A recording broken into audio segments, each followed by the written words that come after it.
স্বাগত ডিবিসি সংবাদে। আপনাদের সাথে আছে আমি সুনন্দা রায় চৌধুরী। এবার জানাবো খবরের বিস্তারিত। স্বপ্ন ছিল বিদেশে পড়তে যাবে সন্তান, উচ্চশিক্ষার ডিগ্রি নিয়ে আলোকিত করবে পরিবার। কোহিনুর আক্তার হবেন সেই আলোকিত সন্তানের গর্বিত মা, কিন্তু বৈষম্য বিরোধী ছাত্র আন্দোলনে গুলিতে হারিয়ে যায় সন্তান। সব স্বপ্ন স্থবির হয়ে পড়ে। চট্টগ্রামে বৈষম্য বিরোধী ছাত্র আন্দোলনে প্রাণ হারানো বিশ্ববিদ্যালয়ের শিক্ষার্থী ফয়সাল আহমেদ শান্তর মৃত্যুতে পুরো পরিবারটির সামনে এখন শুধুই অন্ধকার। ভাঁজ করা পোশাক, ঠাঁই দাঁড়িয়ে পড়ার টেবিল, যেখানে স্মৃতির নহর খুঁজে ফেরেন সন্তানহারা কোহিনুর। ছেলের ব্যবহৃত বেডশিট, কাঁথাটাও এখনও ধুয়ে দেননি মা, যেখানে ঝাপসা চোখে ছেলের ঘ্রাণ খুঁজে ফেরেন তিনি। গত 5 মাস ধরে এভাবেই দিন কাটছে চট্টগ্রামে বৈষম্য বিরোধী ছাত্র আন্দোলনে প্রাণ হারানো ফয়সাল আহমেদ শান্তর মায়ের। উচ্চশিক্ষার জন্য একমাত্র ছেলেকে বিদেশে পাঠানোর প্রস্তুতিও চলছিল, কিন্তু কে জানতো ছেলের গন্তব্য হবে না ফেরার ঠিকানায়। ওই পড়ার টেবিলের কাছে যাই, ওর বইগুলো দেখি, ওই টেবিলের কাছে আসি, ওর পানির বোতলটা দেখি, ও কোন বালিশটায় ঘুমাইতো, ও কোন কাঁথাটা গায়ে দিত, ওই কাঁথাটা আমি এখনো ধুই নেই, যে ওই কাঁথাটা গায়ে দিলেই আমি মনে করি শান্ত পড়তেন নগরীর ওমরগনি এমইএস কলেজের ব্যবস্থাপনা 2য় বর্ষে। মা কোহিনুর আক্তার একটি বেসরকারি স্কুলের শিক্ষিকা। বাবা জাকির হোসেন নিজ গ্রাম বরিশালে ফার্নিচারের ব্যবসা করেন। শিক্ষকতার পাশাপাশি টিউশন করিয়ে ছেলের ভবিষ্যতের জন্য সংগ্রাম চালিয়ে যাচ্ছিলেন মা। সাথে 8ম শ্রেণী পড়ুয়া এক কন্যা সন্তান নিয়ে টানাটানের সংসার। যে আমার তো অনেক স্বপ্ন ছিল, আমার ছেলে অনার্স পাস করে ভালো রেজাল্ট করে ভালো চাকরি করবে, বাইরে যাবে, ওর হাতে আমরা সংসারের দায়িত্ব তুলে দিব। যে এই তীরে আইসে আমার তরে যে ডুবে গেল, কোন সন্তান সে আমার সন্তানকে এরকম শেষ করে দিল। সম্প্রতি শান্তর মাকে চট্টগ্রাম মেট্রোপলিটন পুলিশ তাদের পরিচালিত সিএমপি স্কুল অ্যান্ড কলেজে চাকরি দিয়েছে। এর বাইরে মেলেনি কোনো বেসরকারি সহায়তা, তবে আশ্বাস দেওয়া হয়েছে সরকারের পক্ষ থেকে। এখন পর্যন্ত তো শুনতেছি যে সরকার সহায়তা করবে। গত 10-12 দিন আগেও মন্ত্রণালয় থেকে লোক আসছিল, মানে তথ্যটা তো নিয়ে গেছে, আমাদের তো ডাকে টাকে না। এখন 16 জুলাই চট্টগ্রামের মুরাদপুরে বৈষম্য বিরোধী ছাত্র আন্দোলনে গুলিতে প্রাণ হারান ফয়সাল আহমেদ শান্ত। Mujibul Haque, DBC news, Chittagong. অসচ্ছল মুক্তিযোদ্ধাদের জন্য দেয়া বাড়ি পেয়েছেন সচ্ছল মুক্তিযোদ্ধারা। ভোলা সদর উপজেলায় মুক্তিযোদ্ধা বীর নিবাসে বাড়ি বরাদ্দে এমনই অনিয়মের অভিযোগ উঠেছে। অনিয়মের সাথে জড়িতদের বিচার চেয়েছেন বঞ্চিতরা। অভিযোগ পেলে তদন্ত করে ব্যবস্থা নেওয়ার আশ্বাস জেলা প্রশাসকের। 2012-13 অর্থবছরে অসচ্ছল মুক্তিযোদ্ধাদের জন্য পাকা বাড়ি নির্মাণের সিদ্ধান্ত নেয় সরকার। প্রকল্পের আওতায় তৈরি ভোলা সদর উপজেলার বীর নিবাসে 4 জন অসচ্ছল মুক্তিযোদ্ধার জন্য বাড়ি বরাদ্দ দেওয়া হয়, তবে অসচ্ছলরা কেউ বাড়ি পাননি। তাদের অভিযোগ, প্রভাব খাটিয়ে ও ঘুষ দিয়ে বিত্তবান মুক্তিযোদ্ধারা বাড়ি হাতিয়ে নিয়েছেন। আবার নকশা পরিবর্তন করে বহুতল ভবন বানিয়ে ভাড়া দেওয়ার অভিযোগও কারো বিরুদ্ধে। এটা হলো সেলিম জমাদারের ঘর, তার থেকে এটা ভাড়া নিয়েছি এবং কি আশা অফিসের কার্যক্রম এখানে আজকে বিগত 6 বছর চালাইতেছে। এই টাকা পয়সা খাওয়াইটা ঘর আনছে, ঘর আনিয়ে সে প্রথম তলায় মুক্তিযোদ্ধা টিয়ে দিয়ে করছে, পরে উপরে 3 তলা পর্যন্ত নিজে টিয়ে দিয়ে করছে। সাংবাদিক আইসা দেখবো দেখা এদের নেম প্লেটটা আছে না মুক্তিযোদ্ধার, সেই নেম প্লেটটা কালি দিয়ে বুঝে রাখছে। বারবার সংশ্লিষ্টদের কাছে আবেদন করেও মেলেনি বীরনিবাস। অভিযোগ অসচ্ছল মুক্তিযোদ্ধাদের। দেখেন, আমার স্বামী তো আসলে মুক্তিযোদ্ধা, বহুতবার ঘরের জন্য বহুতবার অভিযোগ দেওয়া হয়েছে, আমরা কোনো কিছুই পাইলাম না। যাদের অগাধ সম্পদ আছে, যাদের প্রচুর টাকা পয়সা আছে, তারাই বাড়ি বরাদ্দ পাইছে। বীরনিবাসের বাড়ি বরাদ্দে অনিয়ম পেলে ব্যবস্থা নেওয়ার আশ্বাস জেলা প্রশাসকের। অসচ্ছল মুক্তিযোদ্ধাদের জন্য ভোলা জেলায় গৃহ নির্মাণ যে কার্যক্রম সেটি চলমান আছে। এরকম অভিযোগ আমি এখনো পাইনি, আপনার কাছে প্রথম শুনলাম। যদি এরকম থাকে নিয়ম পরিপন্থী কোনো কার্যক্রম, সেটি আমরা তদন্ত করে দেখব। বীর মুক্তিযোদ্ধাদের জন্য বরাদ্দকৃত বাড়ি নিয়ে অনিয়মের সাথে জড়িতদের কঠোর শাস্তির দাবি সচেতন মহলের। DBC news desk. আবহাওয়া অনুকূলে থাকায় এবার আমনের ভালো ফলন হয়েছে দিনাজপুরে। বাড়তি সেচ না লাগলেও বেশি দামে সার কীটনাশক কিনতে হয়েছে, তাই ফলন ভালো হলেও উৎপাদন খরচ তোলা নিয়ে শঙ্কায় কৃষক। প্রায় 9 লাখ মেট্রিক টন চাল উৎপাদনের আশা করছে কৃষি অধিদপ্তর।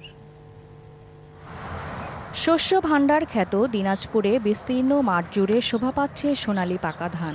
ধানের ভারে যেন নুয়ে পড়েছে বেশিরভাগ জমির ধান গাছ। বেশিরভাগ জমির ধান পেকে যাওয়ায় ধান কাটা শুরু হয়েছে। এবার অনুকূল আবহাওয়া, রোগবালাই ও পোকার আক্রমণ তেমন না থাকায় ধানের ফলন হয়েছে ভালো। মাঠভরা ফসল দেখে কৃষকের চোখে মুখে হাসি ফুটে উঠলেও ধানের দাম নিয়ে তৈরি হয়েছে শঙ্কা। কৃষি উপকরণ ও শ্রমিকের মজুরি বৃদ্ধি পাওয়ায় ধানের উৎপাদন খরচ বেড়েছে। ফলে উৎপাদন খরচ উঠানো নিয়ে সংশয়ে কৃষক। খরচ হয়েছে বিঘা প্রতি মনে করেন যে 20,000, এই 15-17 এরকমই হয়েছে।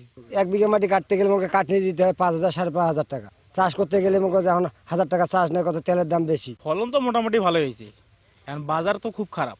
বর্তমান বাজারে প্রতি মন কাটারি ধান বিক্রি হচ্ছে 2,500 টাকায়। অন্যান্য জাতের চিকন ধান বিক্রি হচ্ছে 1,800 থেকে 2,000 টাকায়। এসব ধান 2 মনের বস্তার হিসেবে বিক্রি করেন কৃষক।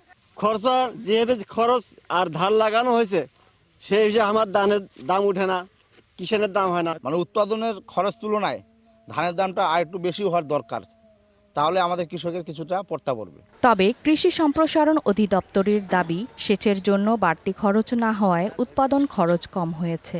এবার আবহাওয়া অনুকূলে ছিল, রোগবালাই খুব কম ছিল, কৃষকরা সম্পূরক সেচও দিতে হয়নি, ফলে কৃষকদের উৎপাদন খরচ কিছুটা হলে এবছর কম হয়েছে এবং এবার ফলন যথেষ্ট ভালো দেখা যাচ্ছে।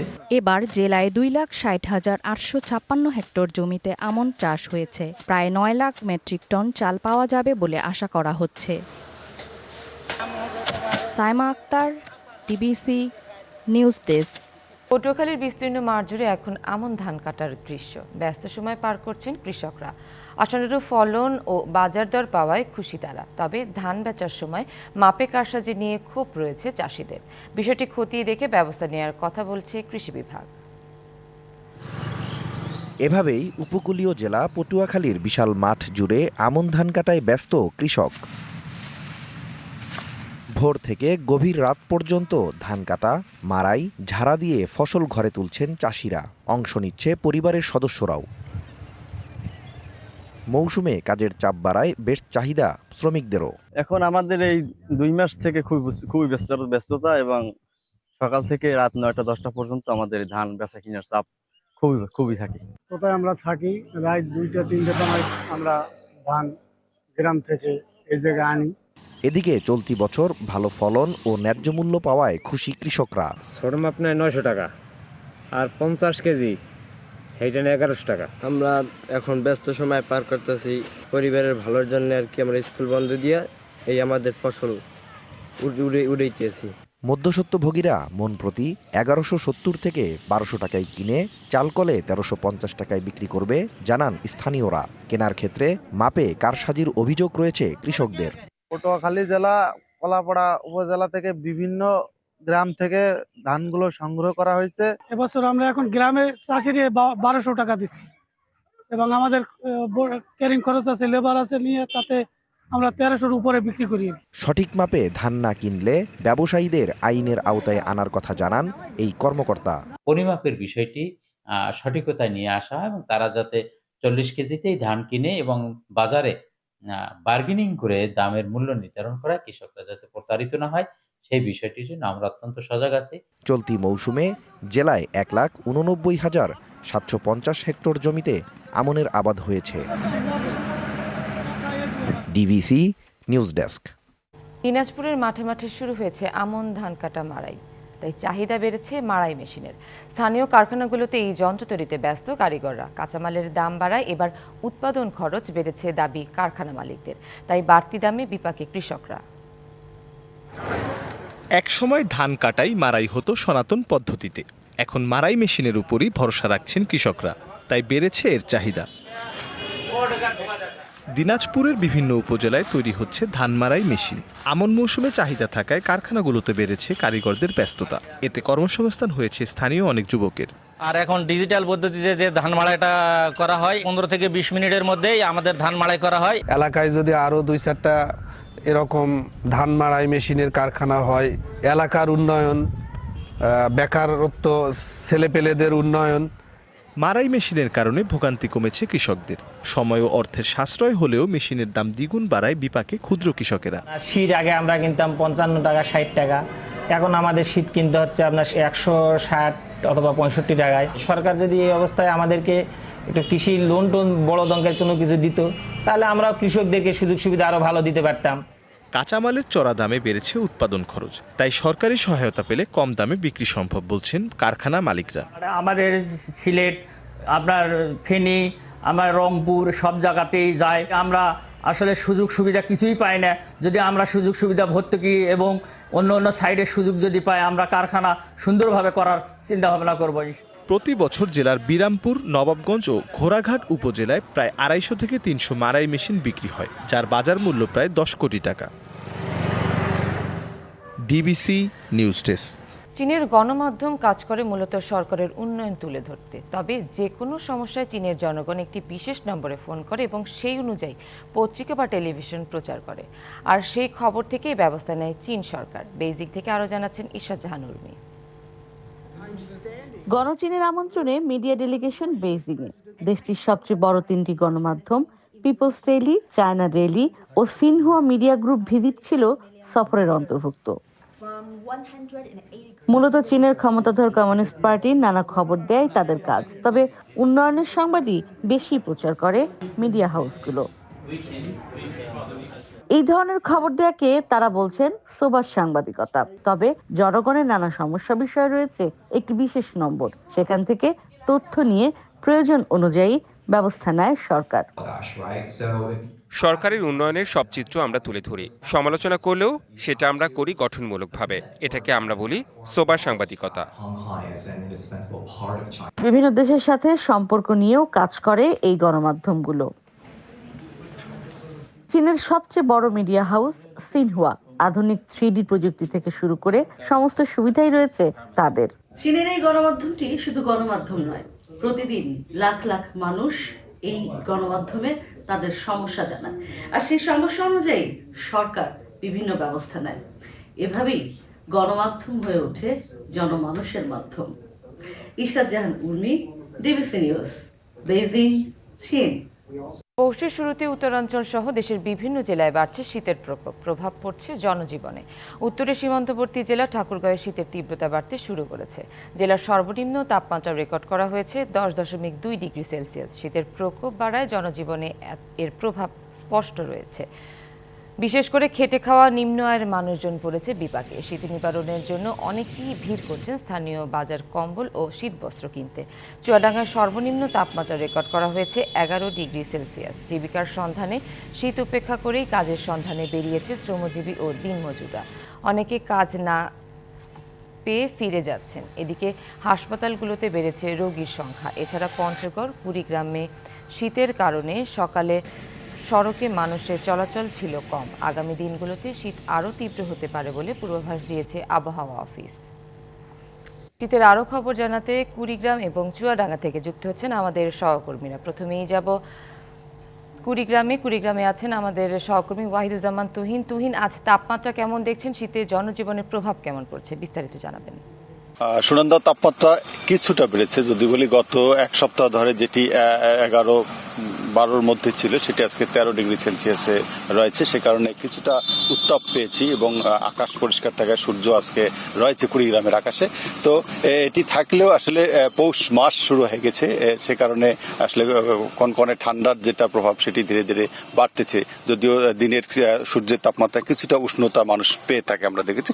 তো এই সময় শ্রমজীবী মানুষরা কিছুটা হলো বিপাকে থাকেই, কারণ হচ্ছে যে বিশেষ করে যেহেতু বড় মৌসুমের শুরু হবে সামনে, আমরা দেখেছি যে বড় চারা রোপণের একটা সময় আছে যেটি পানিতে কাজ করতে হয় শ্রমজীবী মানুষদেরকে। তারা এই সময়টা পানিতে নেমে কাজ করতে বেশ কষ্ট পাওয়াতে হচ্ছে যেহেতু কনকনে ঠান্ডা রয়েছে। তো এছাড়া প্রকৃতিতে যে পরিবর্তন দেখেছি, যে পৌষ মাঘে যেটি হয় হাড় কাঁপানো শীতের, সেটির কিন্তু আভাস ইতিমধ্যে প্রকৃতিতে আমরা দেখেছি যে গাছপালার যে পাতা ঝিমানো যে এবং প্রকৃতি কিছুটা নিস্তব্ধ নীরবতা থাকা, এরকম একটা মানে গ্রামীণ যে পরিবেশ যেটি থাকে শীতের যে সময়টাতে সেটি কিন্তু বেশ পরিলক্ষিত হচ্ছে কুড়িগ্রাম তথা আমার মনে হচ্ছে যে গোটা বাংলাদেশে ঠিক একই অবস্থা হয় এই সময়টাতে। তো এই শীতের যে প্রকোপ সেটি উপেক্ষা করে আমরা দেখেছি যে শ্রমজীবী মানুষ এবং বিভিন্ন শ্রেণী পেশার মানুষ তারা সড়কে আসা শুরু করছে, যে যদিও কিছুটা মানে কম লক্ষ্য পরিলক্ষিত হচ্ছে, তারপরেও হয়তো কাজের সন্ধানে বেরিয়ে পড়া মানুষজন তাদের সাধ্যমতো যতটুকু গরম কাপড় রয়েছে সেটি নিয়েই তারা কিন্তু আসলে তাদের কাজে বের হয় আমরা দেখেছি। এছাড়া দেখেছি যে আসলে মানে শিশু এবং বৃদ্ধ যারা রয়েছে তারাও কিন্তু আসলে সকালের যে রোদ কিছুটা হলেও যে সময়টুকু আসে এই রোদটুকু পোহানোর জন্য দেখেছি উঠানে তারা বসে থাকে। তো এরকম সকালকার আবহাওয়াটা বেশ আর কি সকালেই উপভোগ্যর মতোই কিন্তু বলা যায়। সুনন্দা, তুহিন, ধন্যবাদ আমাদের সাথে যুক্ত হবার জন্য। এদিকে আমাদের সাথে চুয়াডাঙ্গা থেকে যুক্ত আছেন সহকর্মী কামরুজ্জামান সেলিম। সেলিম, আজকে তো চুয়াডাঙ্গায় তাপমাত্রা রেকর্ড করা হয়েছে 11 ডিগ্রি সেলসিয়াস। এর প্রভাবে আপনার জনজীবনে কি ধরনের প্রভাব পড়েছে বিস্তারিত জানাবেন।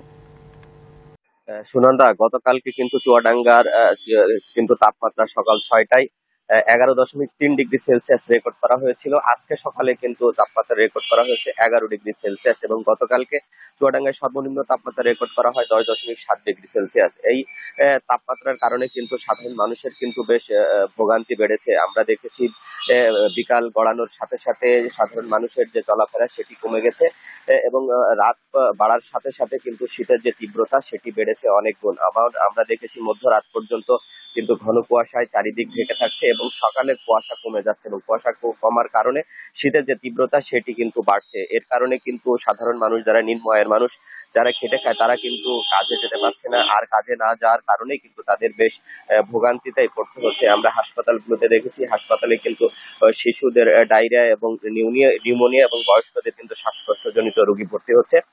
এছাড়া কিন্তু আমরা মাঠে দেখেছি এখন কিন্তু রবি মৌসুমের যে বীজতলার প্রক্রিয়ার কাজ করার কথা সেখানে কিন্তু সেগুলো বেশ বাধার সম্মুখীন হচ্ছে।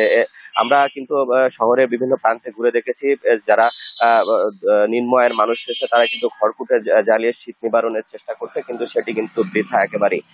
জেলা প্রশাসনের পক্ষ থেকে কিন্তু এখন আমরা শীত বস্ত্র বিতরণের যে কার্যক্রম সেটা কিন্তু চোখে পড়েনি। তবে জেলা প্রশাসনের পক্ষ থেকে যেটি বলা হয়েছে, ত্রাণ মন্ত্রণালয় থেকে তারা কিন্তু 10,000 কম্বল বরাদ্দ পেয়েছে, সেটা হাতে পায়নি এবং হাতে পাইলে অচিরেই তারা শীত বস্ত্র কিন্তু মানুষের মধ্যে কিন্তু বিতরণ করতে পারবে।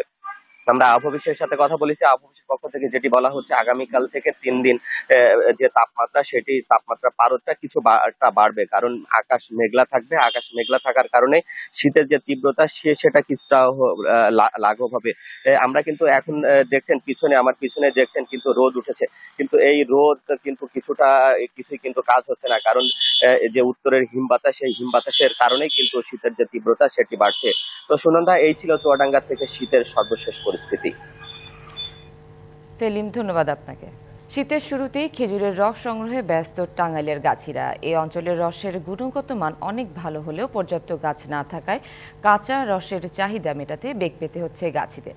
পর্যাপ্ত গাছ না থাকলে উৎকৃষ্ট মানের গুড় তৈরিতে সম্ভাবনা দেখছেন গাছি ও স্থানীয়রা। এদিকে স্বাস্থ্য ঝুঁকি থাকায় কাঁচা রস পান না করার পরামর্শ চিকিৎসকদের। ঋতু পরিবর্তনের বাংলায় প্রকৃতি সেজেছে শীতের গহনায়, আর এই শীতে প্রকৃতির অন্যতম অনুষঙ্গ খেজুরের রস আহরণ। কুয়াশার চাদর ভেদ করে উকি দেয় কুসুম সূর্য। তেজ বাড়ার আগেই দূর দূরান্ত থেকে কালিহাতির হাতিয়ায় খেজুরের রস স্বাদ নিতে ছুটে আসেন অনেকে। হাড়িসহ কিনে পান করেন কাঁচা রস। অনেক দূর থেকে আসছি, ভোর 6টা খেজুরের রস খাইতে আসছি। প্রত্যেক বছর এই জায়গায় খেজুর রস পাওয়া যায়, কিন্তু গতবারের এইবারটা আলহামদুলিল্লাহ অনেক মিষ্টি। রাজশাহী অঞ্চল থেকে আসা গাছিরা এক একটি গাছ 400 টাকায় লিজ নিয়ে প্রতিদিন আহরণ করেন 2 থেকে 5 লিটার রস। সংবাদ এই ছিল এখনকার মতো। ডিবিসি নিউজের সংবাদগুলো পড়তে ভিজিট করুন dbcnews.tv আর ভিজিট করুন ডিবিসি নিউজের ফেসবুক পেজ এবং ইউটিউব চ্যানেল। সাথেই থাকুন।